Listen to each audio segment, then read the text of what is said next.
Hi everyone, and welcome to Ancestral Recall, Magic's most comprehensive history show on YouTube. We explore and explain sets from Magic's early days. This week, we're looking at the final set of Mirrodin block, Fifth Dawn. This set took artifacts in a very different direction from the first part of the block, and was the first set led by Aaron Forsyth, a CMU pro turned Wizards R&D guy who eventually took charge. Let's see how our first visit to Mirrodin ended. Story! Here's the story of Fifth Dawn. Glissa, our protagonist, has collected the helm, sword, and shield of Kaldra, and confronts Memnarch, the grand plotter at the heart of Mirrodin. Memnarch unleashes the next step of his plan, casting a spell that takes over the newly summoned Kaldra avatar and turns it against Glissa and her allies. Nice job, hero. The avatar rampages across the surface of Mirrodin. Glissa gets angry and channels an upwelling of green mana, which brings about the Fifth Dawn. The green sun surges forth from the Tree of Tales and takes its place among the sky. Glissa kills Memnarch, and Slowbad saves Glissa from a final fate worse than death. The big bad's dead, and in Mirrodin, all's well.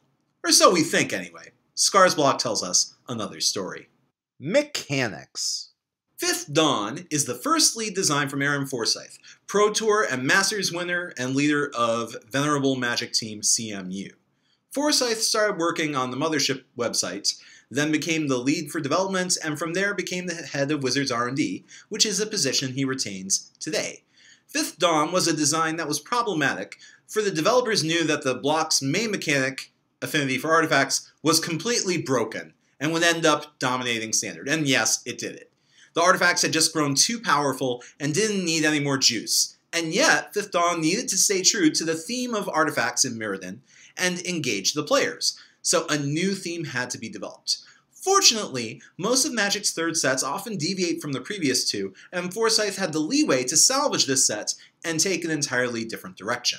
Fifth Dawn is the first set that focuses on multicolor without focusing on gold cards. The two new mechanics in the set are Sunburst, an ability word only appearing on artifacts, and Scry, an ability on instants and sorceries. Now, Sunburst is the one that is really multicolor, because it cares about the mana used to pay for a spell. For each different color of mana used, you can add a charge counter, or a +1/+1 counter to the artifact, and these counters can set up the range of the artifact's abilities, or be used up as a finite resource. And in a set so focused on artifacts, Sunburst made the diverse mana-based matter in an entirely new way. More about this mechanic next show. Scry was a snazzy tool for fixing mana and improving stock spell types by letting players look at some cards on the top of their library, and the player could either put them back in the desired order or ditch them on the bottom of their library. Tournament players appreciated Scry because it helped players smooth out inconsistent draws and set up game plans. As of the filming of this episode, Scry has been scraped off and reused in Future Sight, Magic 2011, and Theros block, with 78 different cards created with this exciting mechanic. There was also another mechanical theme in the set, Cogs. A number of cards, such as Trinket Mage and Auriok Salvagers, dealt with artifacts with converted mana cost 1 or less, letting players fetch them or reuse them handily. This helped the set attach a theme of reuse and recycling, without being too easy by letting it work with any artifact. Wizards had learned their lesson from Tempest Buyback, which was way too easy and too repetitive. But in Fifth Dawn, the recursion was smaller in scope and more incremental. You could do all sorts of silly things with Cogs, but they rarely got out of hand. But the angles still seemed to be fun. And there are a decent number of new 1-mana artifacts here to abuse. Not to mention, yeah, there are some 0-mana artifacts. Happily, Fifth Dawn fixed a major problem with Magic that 8th edition suffered from. There was a fair amount of confusion because the artifact frame and the white frame were too similar for comfort. And I know, because I went through sorting through limited decks, sealed decks, draft decks, and white and artifacts were just too close looking. So Fifth Dawn added a decidedly grayish, speckled iron back to the artifacts, and this was a very welcome change. Today we're going to look at the colored spells. Although, let's face it, yet again, the artifacts are the real stars of the set. White gets a few really good creatures. Auriok Champion is the first 2-mana creature with protection from red and black, and comes with the Soul Warden ability tacked on. This is a very powerful 2-drop, and yet it didn't do quite enough to fight off Affinity. This guy is probably the best Soul Warden variant, except for New Phyrexia's Suture Priest. But in EDH, Suture Priest ticks off everybody, whereas Auriok Champion is just hard to deal with. Auriok Salvagers is our first Cog enabler, allowing players to bring back used Cogs. And what are the good Cogs of Mirrodin block? Well, without giving up too much away, Skull Clamp is the most obvious one, as is Bone Splitter, but these cards tend to stay on the board, not really exploiting what Salvagers can do. Nah, I mean, if we want to talk about how to use the Salvagers, we want to use Spell Bombs. Pyrite and Ether Spell Bombs were the ones that were best, and yeah, they were well worth the investment of recurring. So anyway, they were the ones that got the most use. Wayfarer's Bauble in this set, yeah, that's another fine pick. As soon as Bringer of the White Dawn came out, everyone knew what they wanted to do with it. Now, Bringer of the White Dawn costs a whopping 9 mana, and I've pulled it way too many times in Moment Basic. But 5/5 Trample isn't what gets you to play this card. The Bringer cycle does something on each of your upkeeps for free. The blue one draws you 2 cards. The black one lets you Vampiric Tutor. The red one lets you Threaten, and the green one makes a 3/3 Beast token. Blech. But the cool thing about the Bringer cycle is that you can play them with Wooburg mana instead of 9. Anyway, in Moment Basic, the blue one is awesome, but in Standard and Old Extended, the one that got the most tournament play was the white one, because it was a hard lock with Mindslaver. That's right. You just shut out your opponent all of their turns, forever. Some cube decks even try to build this combo in. I hate locks like this with a passion. But if that's what you're into, try to track down the Bringer of the White Dawn. When I saw Retaliate spoiled, I shuddered, because it looked like this was a card specifically printed to replace Wrath of God in the core set. Thankfully, Wizards didn't let that happen. But, I mean, the name's generic enough to be in the core set. Yuck, yuck, yuck. In EDH, one of the most powerful blue sorceries is Bribery, which allows you to sneak through an opponent's library and dump their best creature onto the table under your control. Fifth Dawn lets you do the exact same thing with artifacts with Acquire. It's a handy tool for disrupting your table's artifact combo player and just wrecking them with their spoils. Indulge your inner Ferengi and give Acquire a try. Blinkmoth Infusion. Yeah, they thought that this might be a combo enabler. With a converted mana cost of 14, this is the most expensive non-X instant in Magic, and yeah, it's unplayable. I really enjoy playing Momir Basic with my cube, which is why I picked up a Hoverguard Sweepers. Hoverguard Sweepers isn't the most powerful 8-drop in regular Magic, but in a format where bounce equals removal, this guy is brutal. The most played 5th Dawn card today has to be Serum Visions, a 1-mana cantrip that has Scry 2. The problem with this spell is you draw your card first, then you get to Scry. This card is still brutally powerful in combo decks. Trinket Mage is a cool little advantage spell that can get you anything from Soul Ring to Skull Clamp. It immediately became a staple in non-affinity artifact decks in Standard. Even vintage decks ran it from time to time. And yes, this also happens to be a fine card in Commander. Hello, Soul Ring. I really am surprised that so few people know about Endless Whispers. When this 4-mana enchantment is on the table, any creature that dies soon finds its way back into play under another player's control. Now, this effect is symmetrical, unlike Return to Ravnica's Grave Betrayal. This is also one of the wackiest enchantment cards out there that doesn't have to be read. It's very political, so that's another reason to give it a try in EDH.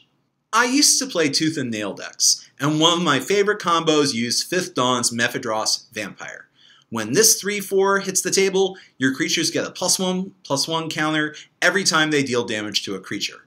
This goes gangbusters well with Antiquity's Triskelion, which incidentally got a reprint in Mirrodin. Get these two on the table, and you have an infinite creature kill combination. To quote Die Hard, ho ho ho, now I have a machine gun.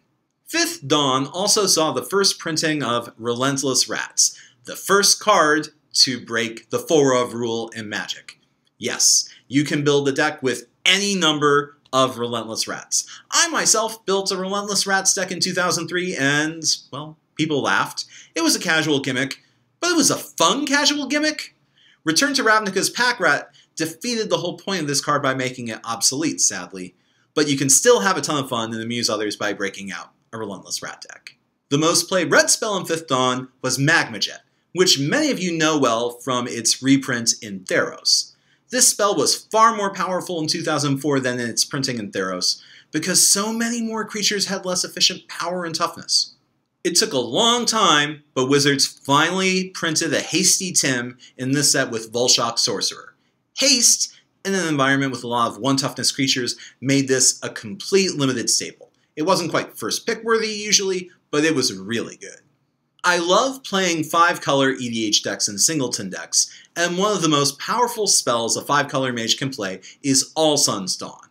This spell can return not 1, not 2, not 3, but 5 different spells to your hand from the yard. You can take 1 of each color. This is extremely powerful with gold spells. Speaking of regrowth effects, green got a major power boost with Eternal Witness. This 3-drop tacked a respectable 2/1 body onto a regrowth. You could sacrifice a Windswept Heath for a forest to play Witness, and then get the Heath back. What makes this card even more effective is that multiple Eternal Witnesses can be chained together, providing a nightmare for attackers. The blocking was, well, eternal.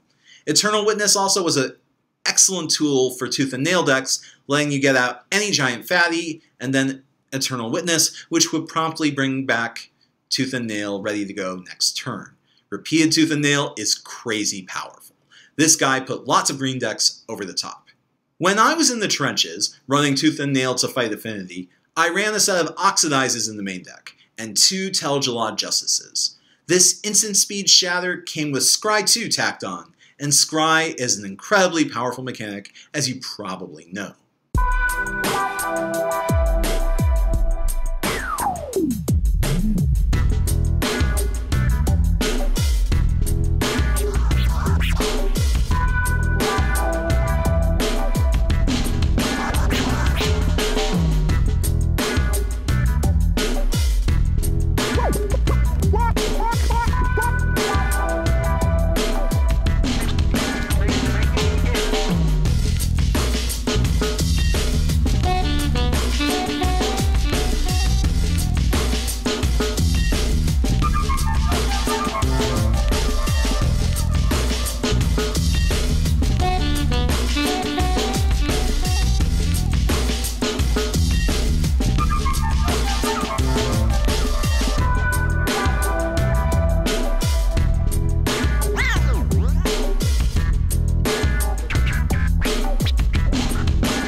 Next show, we'll take a look-see at the artifacts, including those tasty Sunburst cards. We'll also look at how this set stacks up in comparison with the rest of the block score-wise.